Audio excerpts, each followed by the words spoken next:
Welcome to it, everyone. I am Brigantia Blackbird of the Blackbird Grimoire, and it appears, at least on my end, that our new video intro for these live streams actually worked.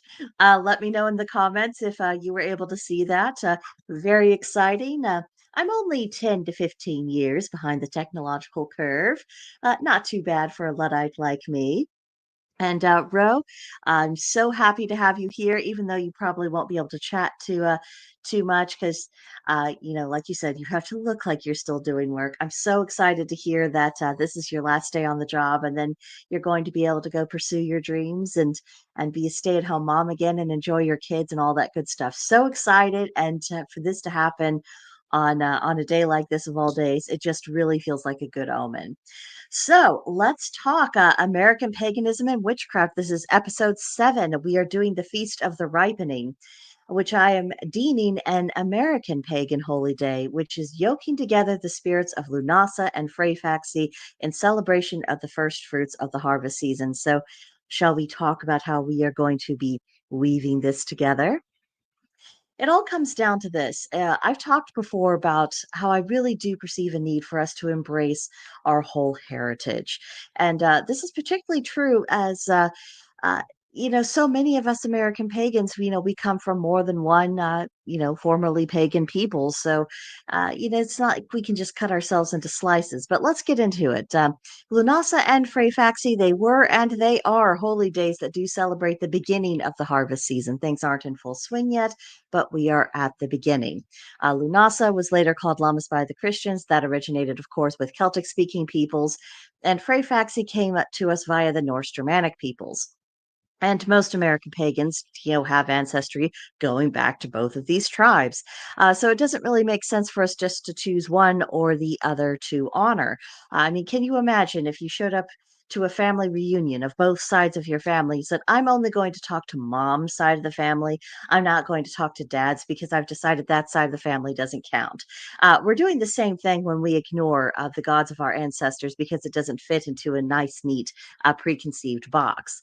And we should also consider that there are American pagans who align more with the Greco Roman, the Slavic, or even Egyptian deities who might want to join in on the beginning of these harvest celebrations, even if there isn't a specific precedent for that within their own more distant ancestral traditions at this time of year. So, the question I just want to pose to everyone is are we really going to cut ourselves into slices? Are we going to honor some of our ancestral gods and not the others?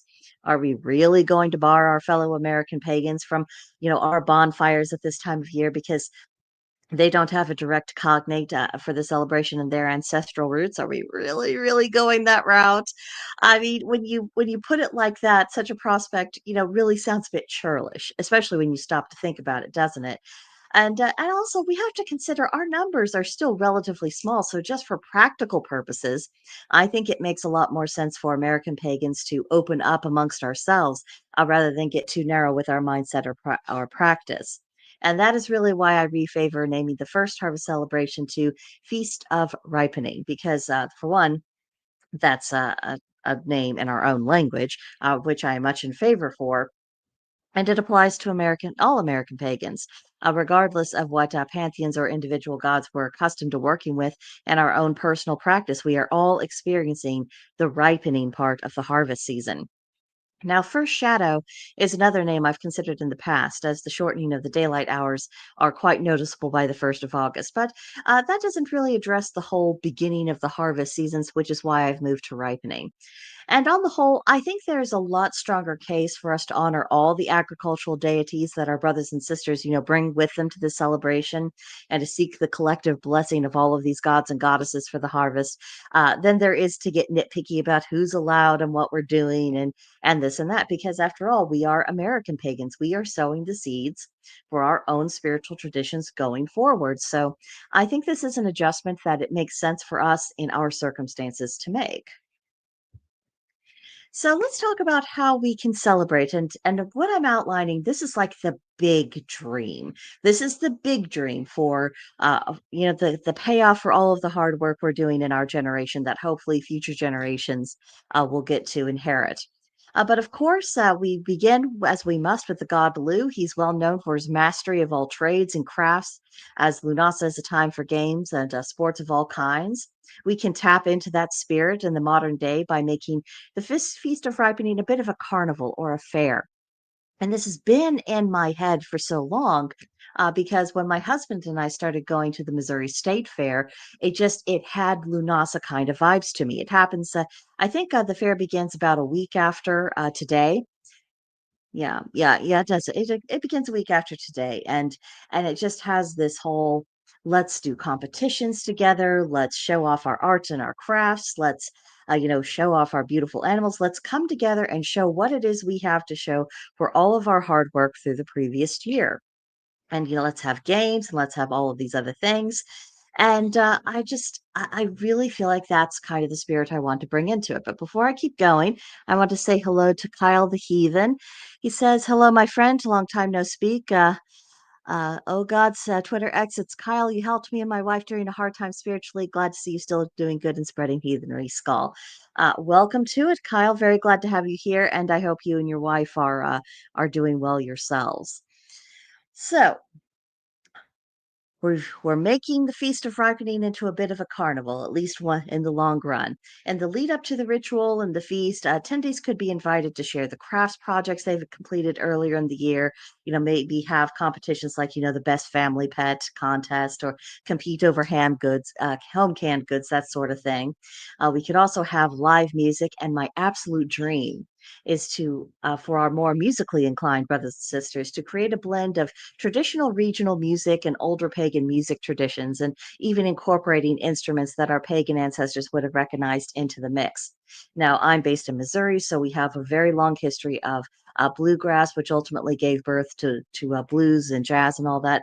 I would love to see a bit of that more old timey kinds of blues get blended in with a lot of the other regional influences that we have here, and bringing in some of those old instruments our pagan ancestors would have had, and create a really unique American pagan sound. And it would be something that would fit this particular region.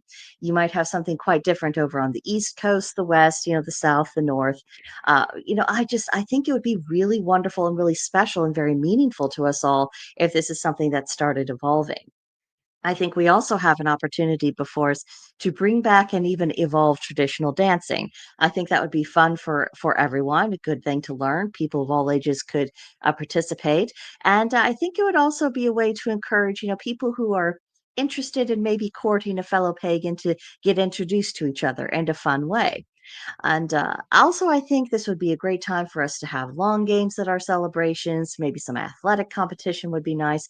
Things of that nature. Just make this an all around good time, a celebration of all that we've done, and just having taking the opportunity to cut loose a little bit. Rituals for this occasion could begin by recognizing the role that deities such as Lu and Tialtu and Brigid, Freyr, Freya, Thor, and Sif play in the agricultural cycle. If we have our brothers and sisters from more the Greco-Roman, Slavic, or Egyptian realm of things, they could also bring the deities that they most associate with this time of year into it. And maybe we could have a brief retelling of relevant myths, such as for Tialtu. She was the foster mother of Lu, and it was her who actually prepared all of Ireland for the purpose of agriculture.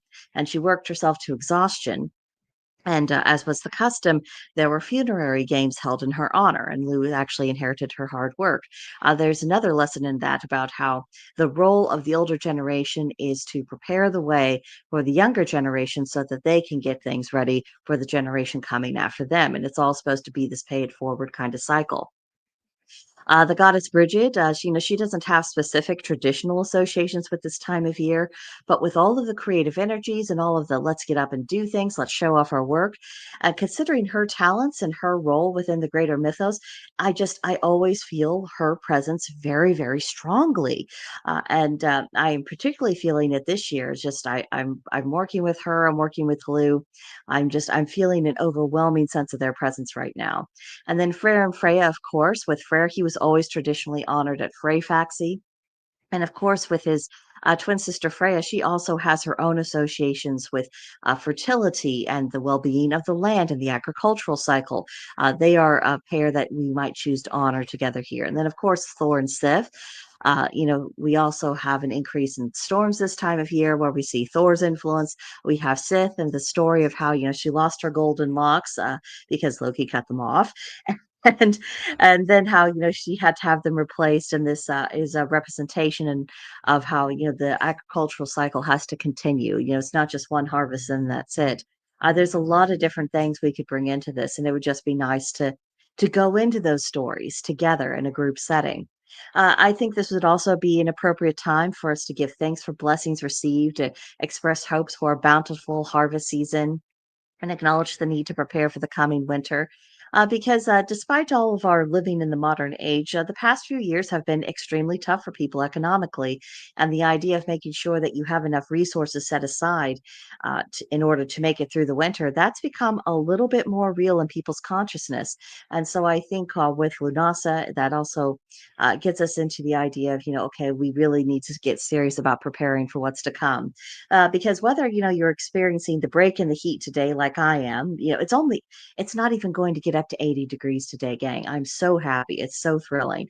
But I mean, other people, they could be hitting triple digits, and you might be thinking, oh, the winter is such a long ways away. But we've got to change our thinking, because before we know it, the wheel will turn again. We'll be into that colder weather, and we will want to have the benefit of our preparations. Then for offerings for the ritual, that might consist of homemade breads, beers, mead, tea blends we've created, fruits and vegetables that we've grown in our own gardens, crafts that we have specifically made to give to the gods, things of that nature. It's all about, what have we produced? What have we made? And bringing that to the table of the gods. This would also definitely be the time to bless the crops, those who harvest them and their equipment, pay our respects to the land spirits and any agriculturally inclined fae that might be hanging around. This is a good time for us to honor the ancestors and ask for their strength to carry their legacy forward. This really is a holy day that I feel that ideas of legacy and what's to come for the future generations is very, very loud. I think it's also a good opportunity to bless the children present, particularly babies born recently in the past year, because they are indeed our hope for the future. Another thing we might do on these occasions is share our year's projects, both what we've accomplished and what's still underway, perhaps even making an oath to see the work through to completion. And then the next year could come around and you could talk about how you fulfilled that oath, what obstacles you had to overcome. Just make it an annual ritual of true triumph. We might find moments within the ritual for guided group meditation as the year is shifting from an external to a more internal focus, and that's what makes it a good time to reflect on lessons learned from the growing season. We can recognize members of our community who have accomplished significant things. We can discuss the lessons of the harvest season about how all things end, and these endings actually allow for continuation and survival because they force us into the next chapter, and that there is a need for a period of rest after any kind of ending, whether it's winter after the rest of the agricultural season, or if it's a more figurative ending, if we have reached a different chapter in our life and we now need a moment to rest and recuperate and to reflect upon what comes, so that we can begin the next chapter and do things new and allow that process to begin in due course. We would also be sharing the joys and triumphs we've experienced and how this is fuel for the harvest season and now it actually serves as the seeds for what's to come in the next year. We can talk about the meaning and the value of midlife, and that's what it teaches. And that I think would be extraordinarily valuable because we have lived in a culture that is absolutely focused on worshiping the youth to the exclusion of all else. Never mind respecting one's elders. You don't even hardly see respect for people who manage to make it to middle age. And there's a lot of things to be gained for each stage of life. And by starting to honor that amongst ourselves, I think it does set a better tone for things going forward about this is what. We need to be learning. This is things that we need to be gleaning and grasping onto as we progress from one life stage to the next. Now, of course, the scenario I've described, that's for future us, and hopefully, we will be able to see that at least in part in our lifetimes. But I want to emphasize that it's important that we dream big. We need to have these big dreams. But Since we've covered all that, let's shift gears and to talk about how we can celebrate the Feast of Ripening in the here and now. And it's all about making it personal to my mind. The harvest season, beginning with the ripening, is about gathering in your results and taking a good look at what your effort has wrought because we sometimes get way too focused on our intentions, what we intended to do, what we hope to do, the idealistic ending that we had in mind, but we don't always look about what actually occurred, and we need to. And this goes far beyond agriculture and gardening, as essential for life as those things are. This is all about our work, everything that we've done, why we've done it, and what the result was. It's a time of accounting. And this is an opportunity for us to reflect on our lives and to decide whether it's time for us to start walking another road or stay on the established path. It isn't about, one being better or the other. It's about what is appropriate for you at this particular stage in your life. And in the lead up to this year's Feast of Ripening, one of the things that I've been looking back on is this YouTube channel and how it's grown from absolutely nothing to an audience and subscribers of over 1,000. That's an extraordinary thing to my mind. And when I began, it was just about having a simple course of studying basic witchcraft. And that's just what I wanted to have something sensible, coherent, and cohesive that people could stumble upon if that's what they were into. And from there, it expanded into an exploration of pagan living, theology, and of course, now looking at American paganism. I think it's one thing to study and understand the material and draw personal conclusions about it, but creating videos, that is something that has really forced me to grow. And it's forced me into this mindset of taking into consideration, what is the best, most straightforward, and simplest way to explain this to someone else for whom the material may be new, or for someone who's been away for a long time and they're wanting to just kind of get themselves back up to speed, or, what's a different way of looking at this that people may not have considered before. That is a completely different mindset than what I had when I was just doing my own personal studies. And that's resulted in quite the learning curve. And especially this harvest season, I'm very grateful to everyone who's been part of that journey up to this point. I'm grateful to the friends I've made. I'm grateful to the friends I've lost and the friends that I hope to make in the future. And along the way, my own personal practice has evolved, and I've had to weather through the false starts and the breakthroughs that all of us go through as we walk our paths. And now at this time of ripening, I feel like my spirituality is also ripening. And that harvest will ultimately come in the form of exploring and defining American paganism and writing books on that topic. And it's only with the benefit of time that I've gained enough perspective to see what many things in my life have actually been leading to this point. Those dark nights of the soul that inevitably come to everyone, they've been no stranger to me. And now I can finally see the purpose that I can make all of those experiences serve. From the exit of the Jehovah's Witness cult I was raised in, to the struggle to create a sense of belonging in my life, and then blazing a trail for my spirituality, it has all been about identity. As becoming rooted in something real and permanent, and developing the confidence to move forward in that mode. And the journey that I've been on, it is not unique to me. I know others have been out there striving after the exact same things. I see the signs on social media and people I meet in real life. We're all groping for something. And hopefully, the work that I've done and will continue to do on this channel and in written form in the years to come will help play a modest role in helping others along in their own journey. But in the meantime, we just have to keep going. And that's also what the Feast of Ripening is about recognizing this is the beginning of starting to gather in the seeds that we have sown. We're not at the full harvest yet, so we just have to keep going. So now, I know that not everyone's able to listen quite this early in the day, but now I want to turn it over to you guys a little bit. You can tell me all about what this time of year means to you, what you think about shifting this holiday into calling it maybe the Feast of the Ripening or something along those terms. Something that is actually applicable to all American pagans, no matter what pantheons they work with or how they might have defined their past. Or tell me how you're going to celebrate today. I want to keep things open up on the floor to you, so I'm going to ramble a few minutes so that those of you who might be typing are able to actually get your thoughts together. I tell you, from the time I woke up this morning, I could just feel the shift. I felt that shift in the turning of the wheel before I even got out of bed. And then, when I opened up the windows and was looking outside, I mean, even the light has changed a little bit this morning. It feels It's still kind of got that golden summery, but it's a little weaker today. Did you notice that, guys, where you live? It's a little bit weaker now, and of course, I'm being very blessed to have cooler temperatures today. But the wind is softer, and everything is feeling like it's just going to start fading from here on out. We're on that downward slope. We're going to get to the harvest season. We will see autumn again, and it feels really good. It feels really good. I've been having good vibes ever since I got up this morning.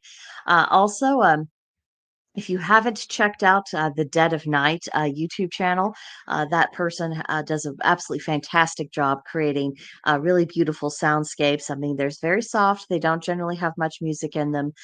He has a whole one for every step in the wheel of the year. I've also been looking up at YouTube for different songs and music that people put together for our ritual occasions. Earlier today, I was listening to Harmonies of the Wheel.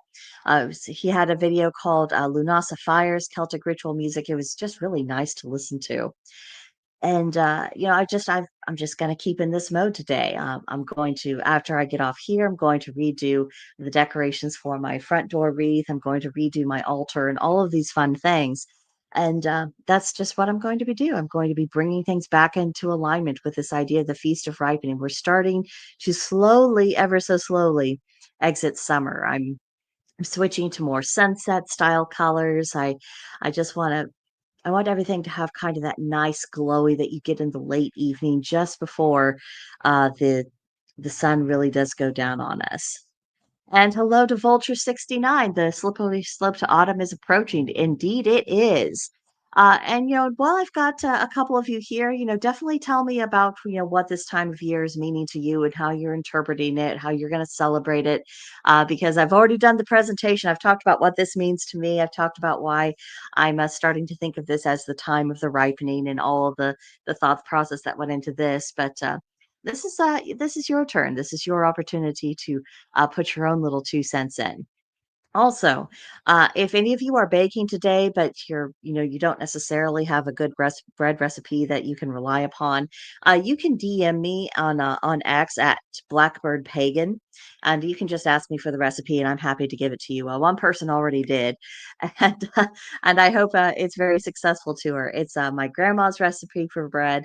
It's a bread that just once you get the hang of it, it's actually pretty easy to do. You're able to braid the bread if you want to. That's something that I generally like to do this time of year, just makes it a little extra special. And, I think it takes a lot of the intimidation out of the idea of baking bread. And I think for a lot of people, when it comes to cooking or baking or any kind of domestic thing, I think a lot of it is just intimidation because maybe they were never taught how to do these things, or maybe their parents were very intimidated by it and only were looking at super complicated ways to do things. When there's always an easier way to do something, a simpler way to do something that's going to be suitable for people who are, just starting to find their feet in this kind of situation. Let's see. What else have we got? Now, of course, I imagine a lot of us will be honoring the god Lu today. A lot of people will be honoring the god Freyr. Are there any surprise deities that you guys might be choosing to work with today? Earlier, I was sharing mine, the goddess Brigid. Just I feel her presence. It's been getting louder every single year. So later on today, I'll be doing something also for her in conjunction with Lu. And that's the lovely thing about our rituals is that we can make decisions about not only who we traditionally focus on, but also whose presence we feel, who we'll be feeling connected to, whose influence is coming in particularly strong. And this might change from year to year. There's nothing really static about a pagan spiritual practice. These things always evolve. And of course, depending on what life stage you're in or what's going on in your life, what any kind of situation you're in, there may be different deities that you are feeling that connection to for whatever reason. And when they do turn up, there's always going to be a reason for it. And so it's always worthwhile exploring. And that also ties into the idea of, the Feast of Ripening being upon us. You are starting to get results for what you have done thus far. So, what are those results? Take a good look at them, turn it over, examine what that is really meaning to you, what it says about you as a person, and how you've developed, what it says about your developing spirituality, whether you've been at it, for 3 years or 3 decades. It's always going to say something. We're always under development, aren't we? But just thinking about what that means, it's a good time to reassess, as I was talking about earlier. But it seems that you guys are quiet this morning, so I'm going to go ahead and let you go. I know that a lot of people still have to, work today. It's not quite the weekend yet, but I hope you do take some time today. I hope you enjoy the Feast of Ripening. Later on today, if you have some thoughts, I hope you'll share them with me either in the comment section below or look me up on X. You're very welcome to DM me. I mean, as long as someone isn't, sending me stupid nudity or wanting me to sign up for their OnlyFans or they're trying to sell me something, I don't really care about people DMing me. I've had some really good conversations come in through DMs over the years. So they are not closed off to you if you're just wanting, to have someone to talk to. Vulture 69, thank you for all you do. I mean, thank you for being here. If you guys didn't keep turning up, there wouldn't be much sense in me continuing to do it. And even though I know it will be a bit startling for, the series of the daily forecast to come to an end in September, well, at least go on hiatus for a little while I do the bulk of my writing and while I also sort out, getting moved out to the farm because, we're not there yet, but we're pushing really hard to get there.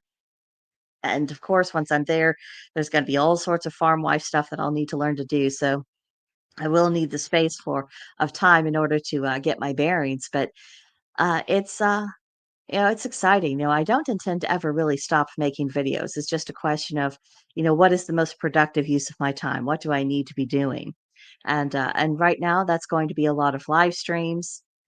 They'll all be focused upon taking a more um, looking at our spirituality through the lens of our American culture, the healthy aspects of it. When people sometimes when I say that, people they think of every vile thing going on in our society and think that's what I mean. No, no, no. That is definitely the opposite of what I mean. And I hope that eventually we get to a point when people talk about, I want to look at it through X, Y, and Z lens, that people assume that they're talking about the good and not that they're trying to promote something bad. We're not there yet by any means, but hopefully we eventually get there. And also, another reason why I want to be putting things into some kind of book form is because it's just sometimes it's just nice to have something that you can refer to. Um, and yeah, it's nice to have something you can refer to. It's nice to have something that's a little bit solid. And as I think as more people start to embrace and see themselves as Americans and realize that when their families came over here, they really did truly make a sacrifice that meant casting off prior allegiances. It meant becoming part of something new. I think there is going to be much more of that going on and saying, okay, I need to look at that. What do all these seasonal changes mean for where I live? What does this mean for the culture that I sprang from? What does this mean with the spirits of the land that I'm actually on? There's a lot of different things going on, and I think that we just need a little encouragement, and it helps to start building up a body of textbooks for that purpose. Good morning, Violence is Life. Happy to have you here. Happy ripening to you. And a very happy birthday to your daughter on her sixth birthday. That's very exciting. Born at the beginning of the harvest season. That's a very appropriate ending to a pregnancy for sure.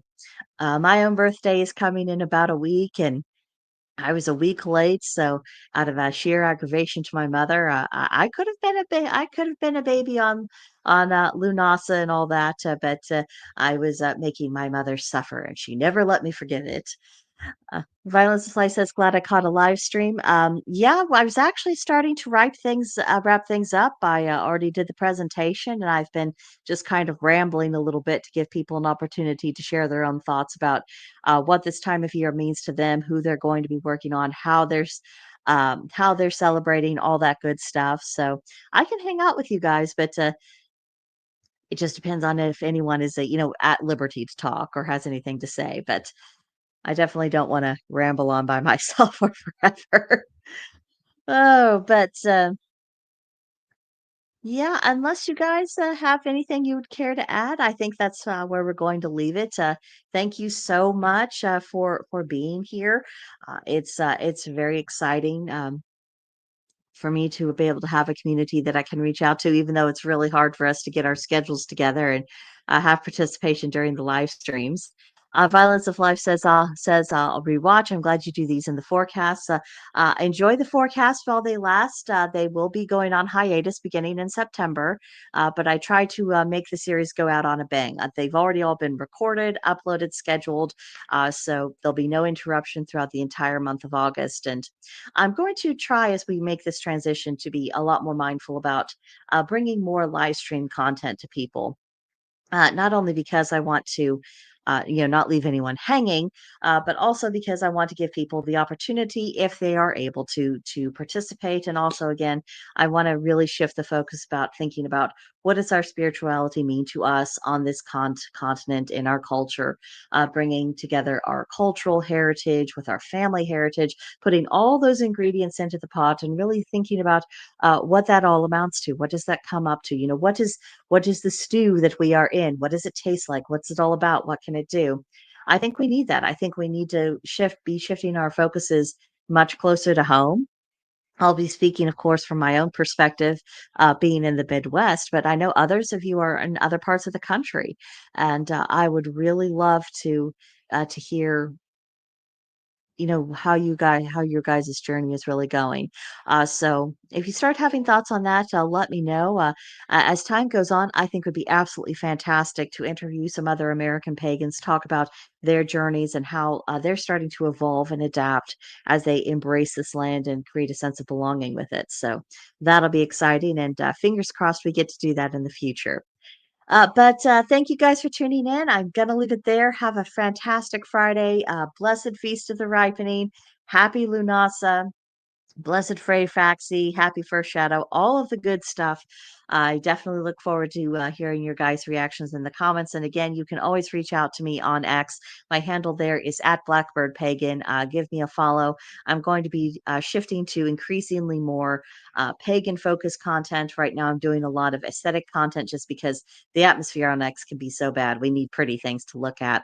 But it's going to be taking this more holistic approach of, what defining our sense of beauty, finding spiritual meaning in that, taking meaning from, our history, all those good things. It's all going to start tying together, even though I'm not going to be as active there in September as I have been through the summer. I'm still going to have an active presence. So definitely check me out there. And of course, I hope you'll come back for future live streams.